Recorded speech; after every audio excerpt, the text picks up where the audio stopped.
Happy competition season. This is Miss Aubrey coming at you with some tips and tricks on how to prepare your dancer and yourself for this upcoming competition season. This is a very special time in your dancer's life and in your life, for you both have been preparing for this next milestone taking place on stage at these dance competitions. Here are some helpful hints for you, mama, and for your dancer as you prepare for this upcoming event. Number one, don't overbook your weekend. If your family has multiple functions happening that weekend and you can assign a person to your dancer, that would be a lot less stressful and a lot more helpful for you and your dancer to navigate the weekend.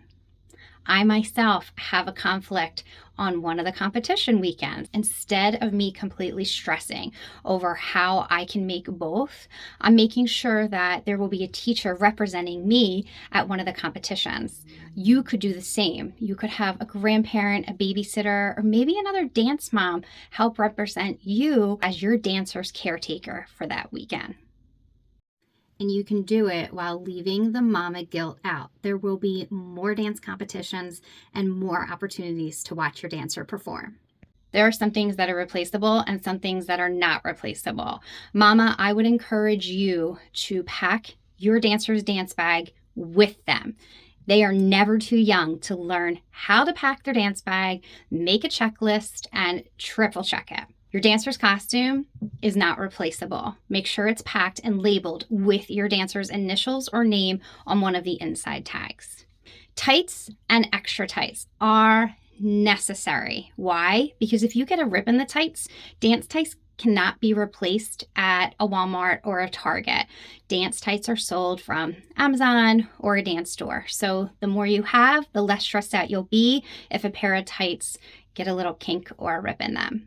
Your dancer's shoes are not replaceable, and that is not an easy buy. That also has to come from a dance store. It's not something you can run by a local store and pick up.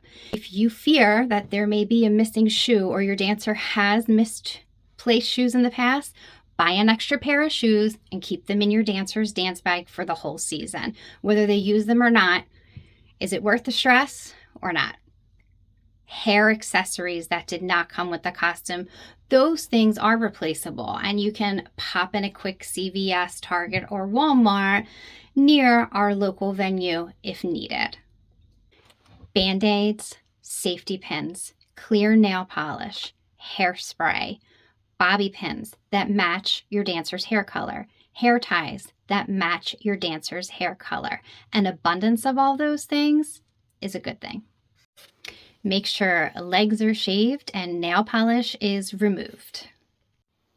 Always keep an extra black leotard and extra pair of black booty shorts in your dance bag. You never know when that'll come in handy. I took my family on a ski trip, and before we left, I made sure to buy extra ski gloves. You know, those big, fancy, heavy gloves that cost like $80 or more in a ski shop. I didn't want to be stuck in that position, so it was worth me buying an extra pair of $30 gloves off of Amazon and have it in there as a backup. That was one less thing I have to check off my list and one less thing that I needed to stress about. If you find your dancer withdraws from you, mama, and just does not want you in her space, his or her space, that is totally normal. And you may be thinking, oh no, not my child. It happens all the time.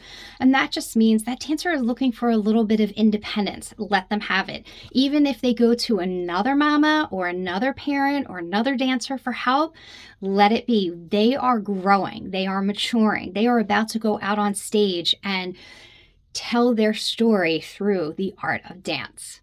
The day of the dance competition, the best thing you can do for your dancer is stay calm.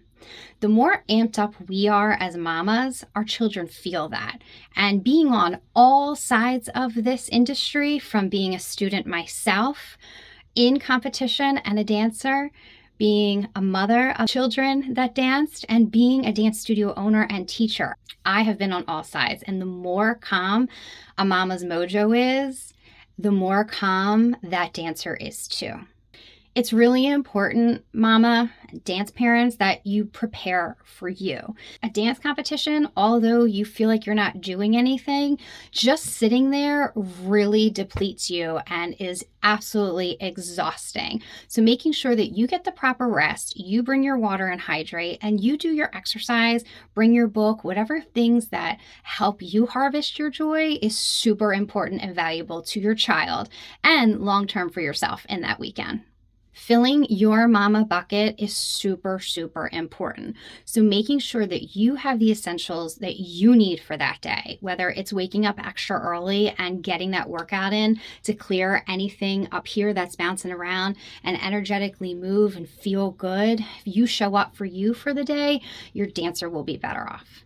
At dance competitions, the dancers really do enjoy sitting, watching, running around together, being backstage, being out front, just making sure you have a pulse on them or reminding them to always stick with someone. Don't go to the bathroom alone. Don't leave the building, are just some simple factors. Make sure they check in with you, but they pretty much like to bounce around and watch, and it's community building. This is how they're bonding and building their friendships, and it really is inspiring to watch them grow in this way.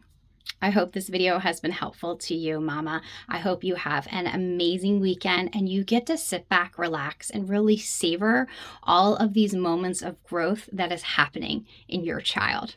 Enjoy.